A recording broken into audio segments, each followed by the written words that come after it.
তো স্বামী জয়ানন্দজির ফ্লাইট যখন সৌদি আরবের মধ্যে নামলো, সেখানে কয়েকজন হাজী সাহেব উঠলেন এবং স্বামী জয়ানন্দজির সিটের সাথে এক হাজী সাহেবের সিট পড়ল।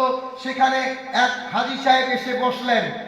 বসার পরে এবারে প্লেন আকাশে উড়লো।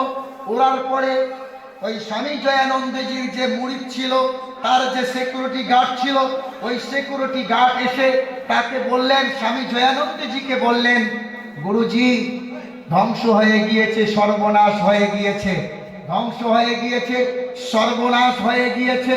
বলে কি সর্বনাশ হয়েছে? বলে সর্বনাশ এটা হয়েছে যে মুসলমানকে আপনি 30 বছর যাবত চোখ দিয়ে দেখেন নাই, সেই মুসলমান আজ আপনার সিটের পাশে বসে আছে, আপনার সিটের পাশে বসে আছে। এই মুসলমান স্বামী জয়ানন্দজি তার ভাষায় তিনি আস্তাগফার আস্তাগফার পড়ে নিলেন। এটা কি হলো?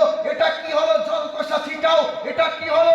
আমি 30 বছর মুসলমানকে চোখ দিয়ে দেখিনি। আমি জানি মুসলমান টেররিস্ট, আমি জানি মুসলমান আতঙ্কবাদী, আমি জানি মুসলমান বদমাশ, আমি জানি মুসলমান লম্পট, আমি জানি মুসলমান বদমাশ হয়। এই মুসলমানকে আমি চোখ দিয়ে দেখবো না। তিনি মুসলিমদের কোনো ইতিহাস না পড়ে মানুষের কাছে শুনে, সোশ্যাল মিডিয়ায় যারা মুসলমানদের নিন্দা ছড়ায় তাদের কথায় শুনে তিনি মুসলমানদেরকে এত ঘৃণা করতেন যে মুসলমান মানে হলো সন্ত্রাসী, মুসলমান মানে হলো তারা হচ্ছে জিনাকারী, তারা হচ্ছে ধর্ষণ রেপকারী, মুসলমান মানে অনেক অনেক অনেক অনেক তিনি ভাবতেন। এই মুসলমান আমার সিটের পাশে বসবে, আমি বিশ্বগুরু, সারা পৃথিবীতে আমার আশ্রম রয়েছে, সারা পৃথিবীতে আমার